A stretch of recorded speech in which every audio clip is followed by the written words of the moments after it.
Imagine waking up and your body is starving. Your fingers are numb, and the temperature outside has dropped so low that simply walking outdoors for 10 minutes could kill you. Now imagine that this isn't a single bad winter. This is your entire life. Every year, for thousands of years. With no heating, no insulated walls, and nothing standing between you and the cold except whatever you could kill, sew, or burn. This was reality for our ancestors during the Ice Age. And here's the uncomfortable truth.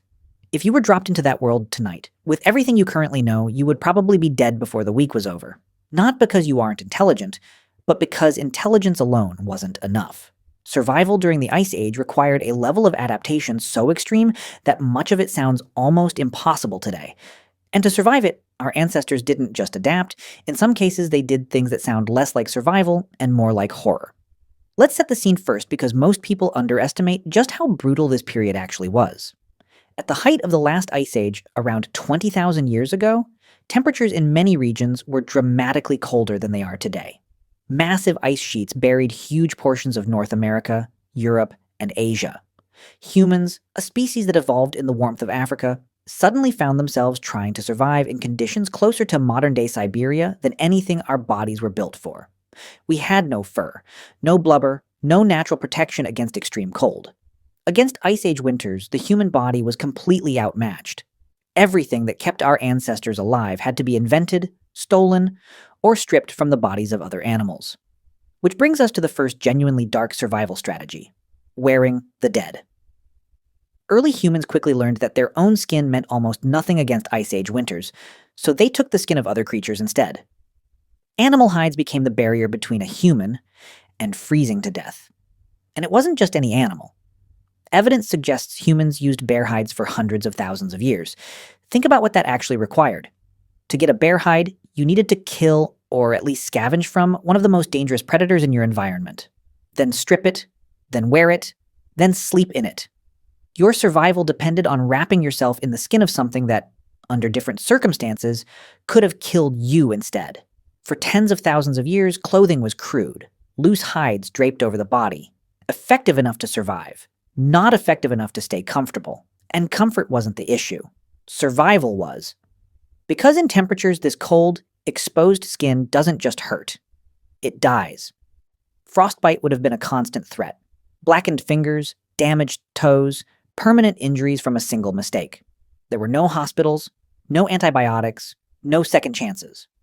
Then, around 30,000 years ago, a tiny invention changed everything. The needle. A simple tool carved from bone or ivory.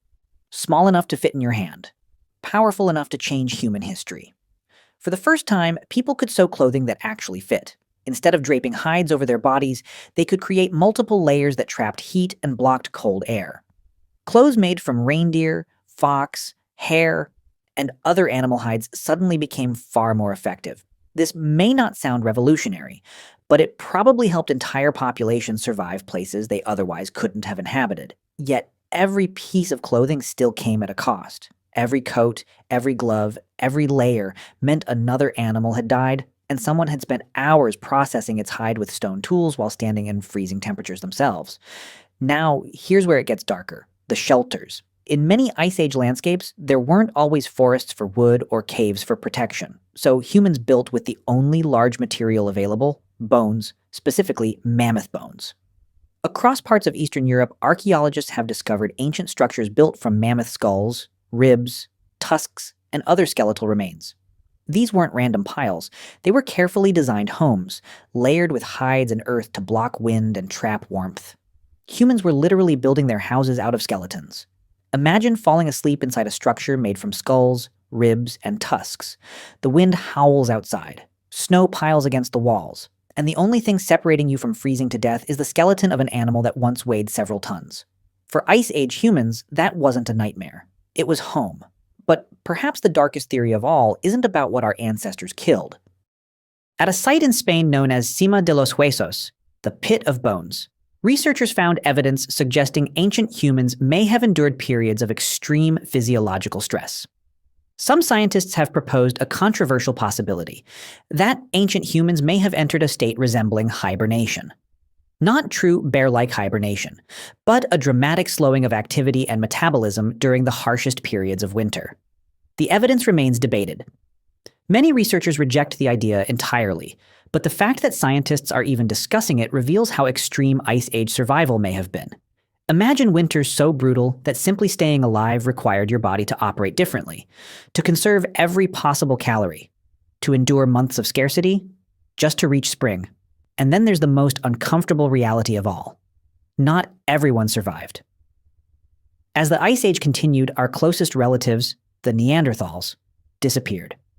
These were humans who had spent hundreds of thousands of years adapting to cold European climates.